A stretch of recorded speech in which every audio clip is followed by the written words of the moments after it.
sebelum membahas syarat, tentunya kita harus mengetahui sejarah dari puasa itu sendiri. Puasa itu sendiri disyariatkan pada tahun 2 Hijriah. Pada tahun 2 Hijriah setelah hijrahnya Nabi Muhammad Shallallahu Alaihi Wasallam. Lah, mengapa kok semua syariat Islam itu tidak disyariatkan bersamaan dengan datangnya Islam? Anggaplah Islam oleh Nabi Muhammad disebarluaskan. Lah, mengapa kok tidak disertai ataupun dibarengkan dengan menebarnya agama Islam? Karena ya secara akal ketika ada agama baru mempunyai banyak peraturan, itu pasti tidak ada orang yang demen. Pasti orang kafir pada zaman dahulu itu enggan untuk masuk Islam. Karena kenapa? Karena ya selain agama baru sudah mempunyai banyak-banyak peraturan, sehingga kayaknya agak membuat mereka itu sulit dan agak membuat mereka itu tidak tertarik kepada Islam. Lah, semua syariat Islam itu disyariatkan secara berangsur. Artinya tidak bersamaan dengan Islam itu turun ataupun Islam itu disebarkan. Contoh, sholat itu disyariatkan ketika waktu Isra Mi'raj. Sedangkan puasa itu disyariatkan pada tahun 2 Hijriah. Hikmahnya apa? Hikmahnya dalam kitab Majalisus Tsaniyah itu dijelaskan supaya kita sebagai hamba Allah Subhanahu wa taala tidak tergesa-gesa dalam mengambil tindakan, tidak tergesa-gesa dalam melakukan tindakan. Karena Allah Ta'ala itu pun sendiri dalam melakukan sesuatu itu pasti diangsur. Padahal Allah Ta'ala itu kudrat, iradat. Contoh, Allah Ta'ala itu menciptakan bumi dan langit itu dalam jangka 6 hari. Lah, apakah Allah Ta'ala itu tidak bisa untuk menciptakan 1 menit ataupun sekejap mata? Tidak, ya sangat bisa. Tapi hikmahnya itu supaya kita tidak tergesa-gesa dalam mengambil semua tindakan. Apalagi ya masalah jodoh. Jodoh itu kita itu harus tidak terlalu tergesa-gesa untuk menikah. Karena jodoh itu ya selain akan mendampingi kita seumur hidup, ya kita akan hidup bersama dengannya. Sehingga kita itu harus selektif lah mencari pasangan yang akan kita dampingi. Selanjutnya kita akan membahas syarat-syarat dari puasa itu sendiri. Wa syaraitu wujubis syiyami salasatu asya'ah wa fi ba'din nusahi arba'atu asya'ah. Al-Islam wal bulu wal aqlu wal qudratu ala saumi. Jadi syarat dari wajibnya puasa itu ada 4. Dalam sebagian redaksi itu menyebutkan 3, namun sebagian juga ada yang menyebutkan 4. Yang pertama yaitu harus Islam. Syarat sah kita, syarat kewajiban kita untuk melakukan puasa itu ketika kita sudah Islam. Apakah orang kafir itu tidak wajib puasa? Tetap wajib. Karena orang kafir itu juga terkena hitop terhadap perintah dari puasa itu sendiri. Tapi puasanya ketika mereka lakukan tidak sah sebelum mereka masuk Islam. Sebenarnya ketika saya melihat konten di Habib Ja'far itu, puasa di agama Islam ini sebenarnya ya agak mudah, agak ringan daripada puasa dari agama-agama lain. Karena kalau di agama Kristen itu puasanya bukan setengah hari, bukan 1 hari, namun full 24 jam. Sedangkan di dalam Islam itu puasanya cuma sepanjang hari, tidak sampai 24 jam. Jadi lebih enteng, lebih ringan puasa di agama Islam daripada di agama-agama lain. Dan juga syarat yang kedua, bulu, harus sudah baligh. Ketika masih belum baligh, maka orang tersebut tidak diwajibkan untuk berpuasa. Wal aqlu, dan juga harus mempunyai akal. Kalau tidak mempunyai akal seperti halnya orang yang lagi gila, itu tidak diwajibkan. Wal qudrah ala shaumi, dan juga harus mampu untuk melaksanakan puasa. Jadi kita itu mengerjakan syariat Islam itu semuanya dituntut ketika kita itu mampu. Karena salah satu keutamaan umat Nabi Muhammad SAW itu ketika Isra Mi'raj itu oleh Allah Subhanahu wa taala, Nabi Muhammad itu diberi hadiah. Yang hadiahnya sangat istimewa sehingga Nabi Muhammad itu sangat bahagia pada waktu itu. Salah satunya yaitu a'taituka hawatima suratil Baqarah lam utiha nabiyan qablak. Aku berikan kamu akhir dari surah Baqarah yang tidak aku berikan kepada nabi-nabi sebelum kalian. Salah satu isi dari akhir surat Baqarah yaitu wala tuhammilna ma la taqata lana bi. Jadi kita itu tidak akan dibebani sesuatu yang tidak kita mampu. Ketika kita tidak bisa melakukan, maka kita tidak akan diwajibkan. Seperti halnya puasa, kalau kita itu tidak mampu, maka puasa bagi diri kita itu hukumnya tidak wajib. Karena kita dalam keadaan tidak mampu.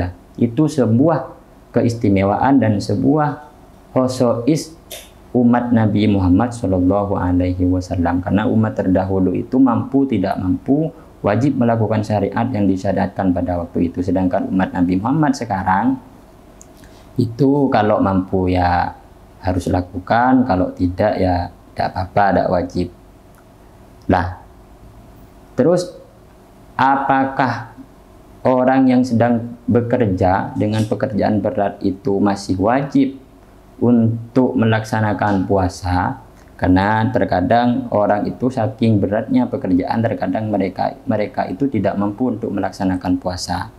Maka hukum pekerja berat itu melaksanakan puasa itu dalam kitab Buyatul Mustarsyidin dijelaskan, la yajusul fitru linahwil husadi wa juddadin nahli wal hurrasi illa ini jatama'at fihi syurutu.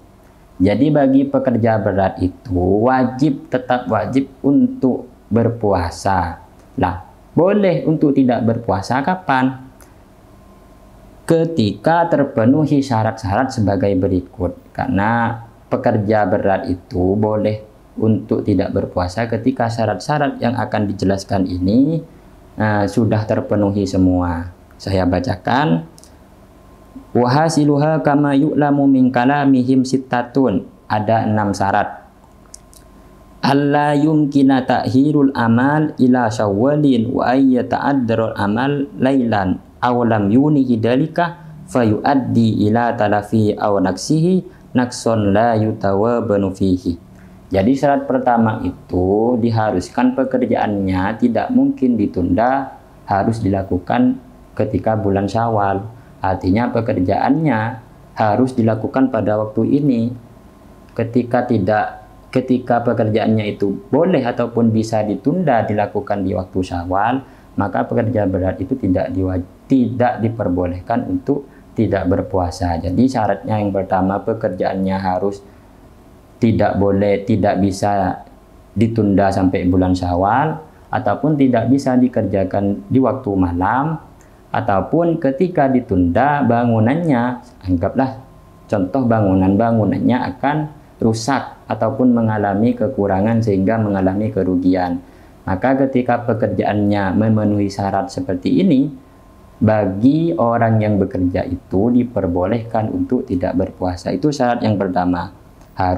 Pekerjaannya harus tidak bisa diundur, tidak bisa dilakukan di waktu malam, dan ketika diundur ataupun diangsur dikerjakan pada hari-hari berikutnya, bangunannya akan roboh, pekerjaannya akan mengalami kerugian yang sangat besar.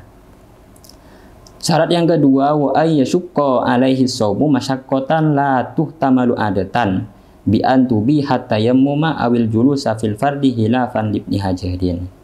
Jadi syarat yang kedua yaitu memang ketika dia melakukan pekerjaan itu disertai dengan puasa, artinya dia itu berpuasa sambil bekerja, dia itu tidak bisa ataupun akan mengalami rasa sakit, mengalami mudorot kepada dirinya sendiri yang tidak bisa dia tahan. Artinya ketika dia berpuasa sambil bekerja, dia nantinya jatuh sakit, ataupun dia bisa mati, ataupun dia kehilangan anggota badannya, maka ketika ada mudorot yang kembali kepada si pekerja tadi, itu boleh untuk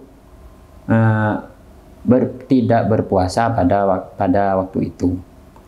Itu syarat yang nomor 2. Yang nomor 3, wa ayyanu yalailan wa yusbihu shaiman fala yuftiru illa inda wujudil mudri. Syarat yang ketiga yaitu pekerja itu tidak boleh berniat di waktu malam, artinya sengkok laku tak alakuah, sengkok laku tak apa akan alaku, itu tidak boleh.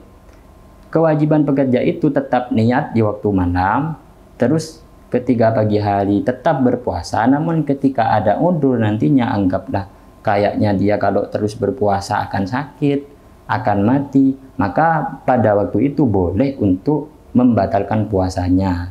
Artinya boleh untuk tidak puasa. Jadi kalau di waktu malam itu tetap harus mempunyai keinginan berpuasa, wajib niat.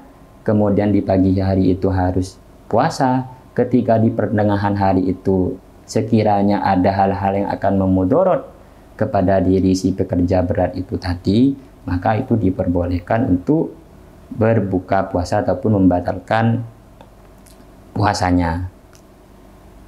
Syarat yang keempat, wa ayyanwiyat tarahhus bil fitri, harus berniat untuk melakukan rukhsah, artinya keringanan tidak berpuasa ketika melakukan pekerjaan yang sangat berat.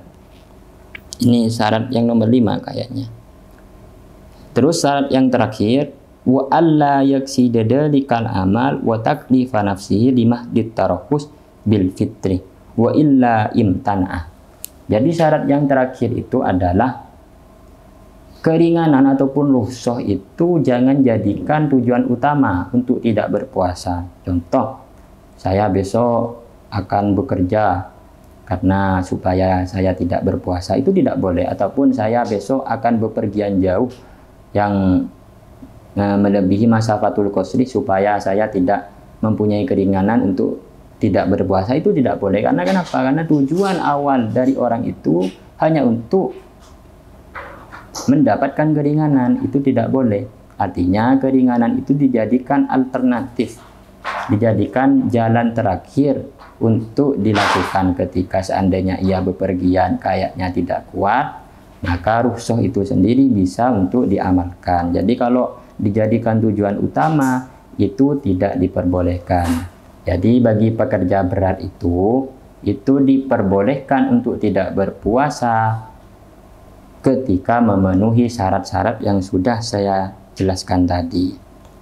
Itu hukum dari pekerja berat. Apakah boleh untuk tidak puasa? Itu boleh ketika syarat-syaratnya sudah terpenuhi semua.